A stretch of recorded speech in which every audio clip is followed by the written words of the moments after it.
اگر ہم وفادار رہیں تو مسیح کے ساتھ بادشاہی کریں گے۔ دوسری تلاوت مقدس پولس رسول کا دوسرا خط تیموتھوس کے نام، اس کا دوسرا باب 8 تا 13 آیات تک۔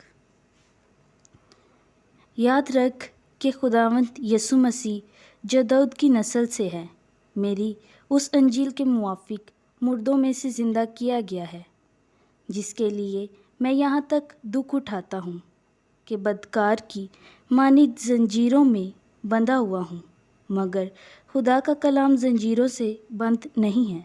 بس میں برگزیدوں کی خاطر سب کچھ سہتا ہوں، تاکہ وہ بھی اس نجات کو جو مسیح یسوع میں ہے آسمانی جلال سمیت حاصل کریں۔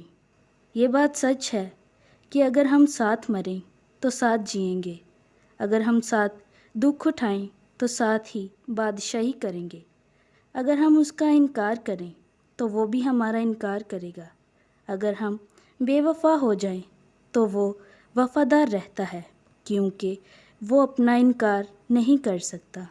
پاک کلام کے پڑھے اور سنے جانے پر خداوند کی خاص برکت ہو۔ خدا کا شکر ہو۔